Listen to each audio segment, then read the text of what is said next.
Hi guys, this is Jake at Canadian Cutting Edge. Today we're taking a look at this knife. This is a real steel knife, a backlock knife. This is the H7 Special Edition. So the H7 has been around for a little while and they refined it some more. Full flat grind, 14C28N, aluminum 70-75 handle scales, and it's a big, solid, well, not oversized, but it's a nice, big, solid backlock knife that is a really, really good EDC knife for hard task use. They've got this extra Mutex Alpha lock on the back here, and I'll talk about that. You can engage it by pulling on the lanyard and disengage it that way. Deep carry pocket clip that's tip up or tip down on the right side, but I'm getting ahead of myself. Stick around for the full tabletop review coming at you right now.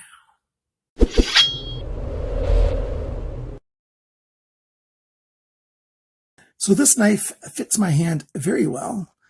I've got large hands that border on extra large, between 10 and 11 in European sizes.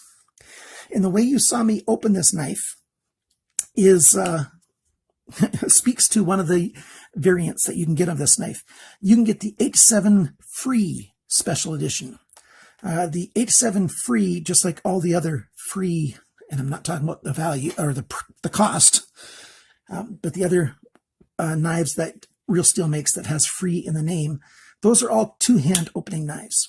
So you have this exact same knife in a rose gold color. I think you can also get that one in the silver as well. And it has a nail nick to open two-handed instead of a thumb stud. So if you live in a jurisdiction where you have to have two-hand opening, you can get this exact same knife in that kind of format as well for the same price. Messer und Co. .de Germany has got that knife in stock definitely in the gold. I think it's around 59 euros, 59.6 euros, something like that. That included. I couldn't find very many places where you can buy this knife right now. Real Steel has it for $78.50 US, and they will sell to most countries in the world. You can find it on Amazon.com. They've got very low stock. They've got it for $64.80. They've got this silver one. They've got two of them. And then they've got the free edition one in that rose gold color one. That's all they have in stock when I'm recording this. It might be gone by the time this video gets posted. I don't know. So maybe the only place to get it will be Real Steel Knives. And I'll give you that link. I'll also give you the Amazon links. I'll also give you the Messer & Co. Germany link. And the Blades Canada, that's Warriors and Wonders, they are totally out of stock. And they only had a listing for the free edition, so the two-hand open edition with the rose gold handle scales. And they were asking $83.99.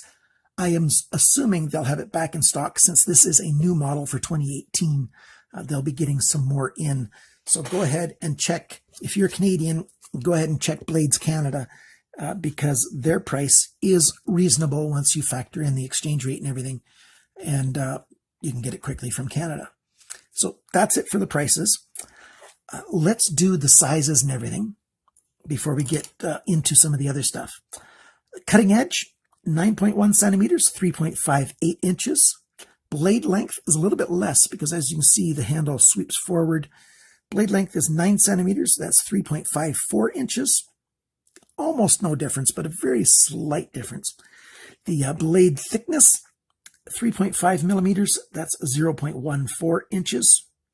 The blade depth, and that's right here close to the pivot, 2.95 centimeters. That's 1.16 inches.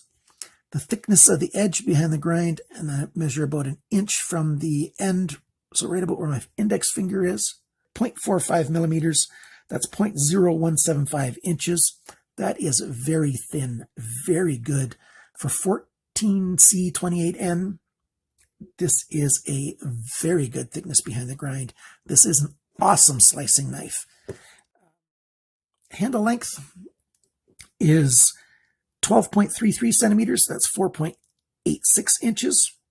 The grip area, so that's in here, is 9.65 centimeters, 3.8 inches. The handle thickness, not counting the pocket clip, is 1.25 centimeters. That's 0.494 inches, so just under half an inch. And the handle depth, and I measured it at the thickest spot right there, because there's a bit of a swell right there before your pinky. Right there, it's 2.97 centimeters, 1.17 inches. The total length of this knife with the blade deployed, not counting the paracord, is 21.2 centimeters, 8.35 inches. And how much does this wonderful knife weigh? You can see my feelings about it already. 167 grams, 5.89 ounces. And that's one thing that I would prefer if it was lighter. 5.89 ounces. There's very little skeletonizing in here. Why don't I do that now? I'll show you a picture of the insides.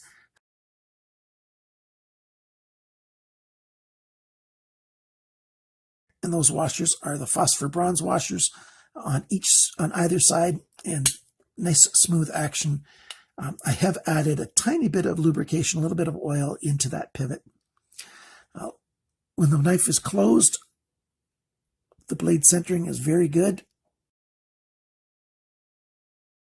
We've got a little bit of jimping right here on the thumb riser.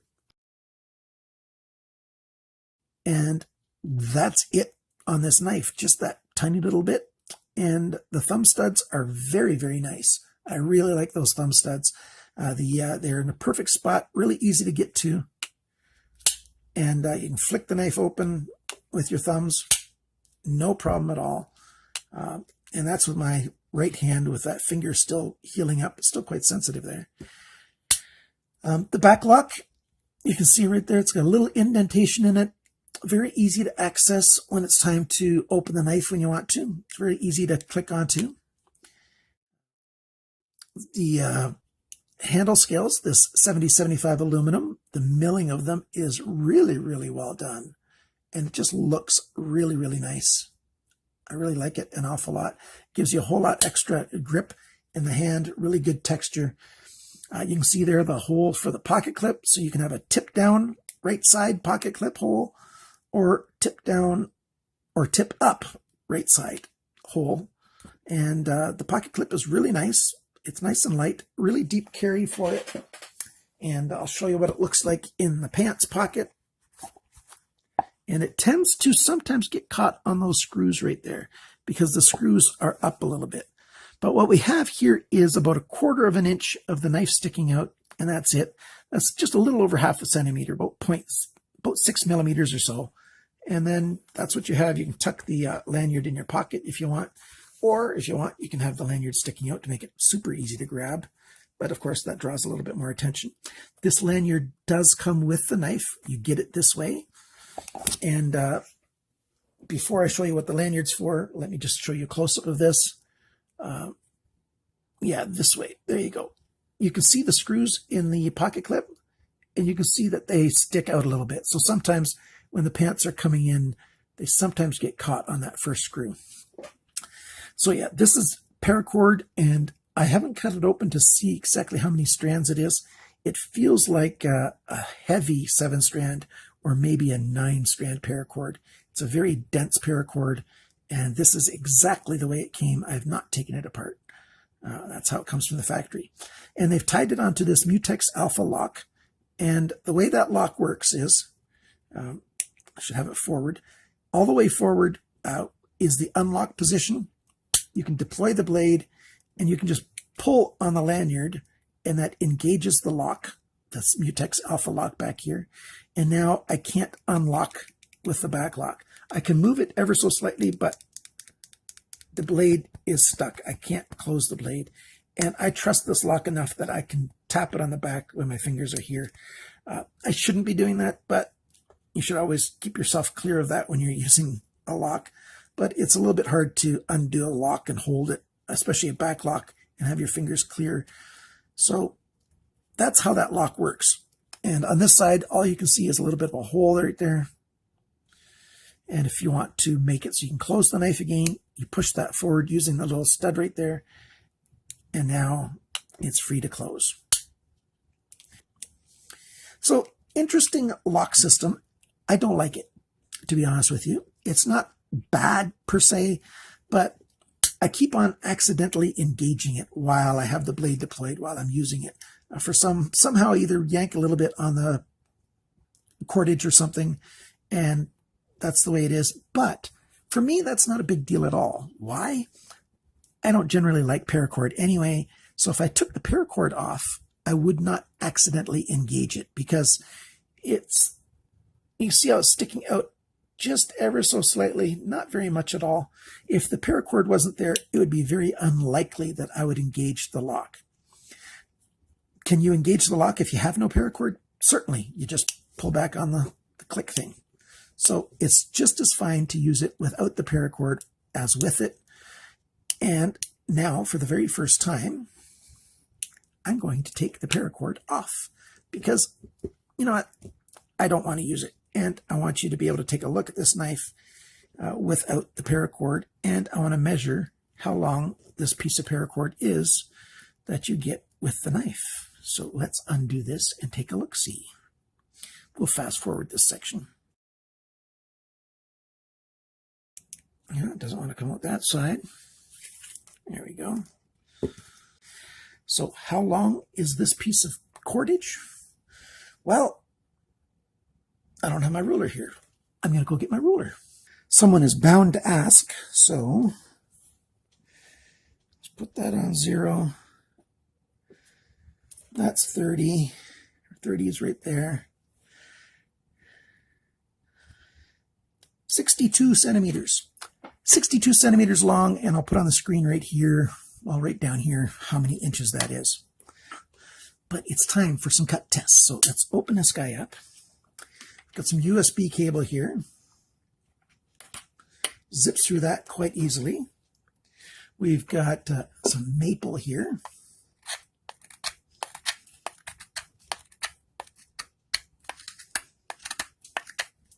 This full flat grind just goes to town on cutting that. Or I could be a little bit more delicate.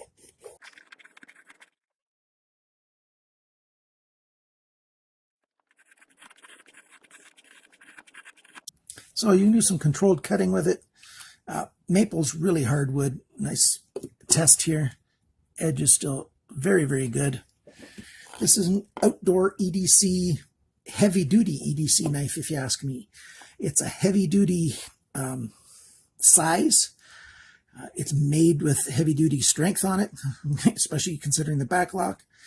It grips very, very nice in the hand. You know, so a kind of back grip like this. With the angles here, it just fits perfectly in the hand. Very, very comfortable.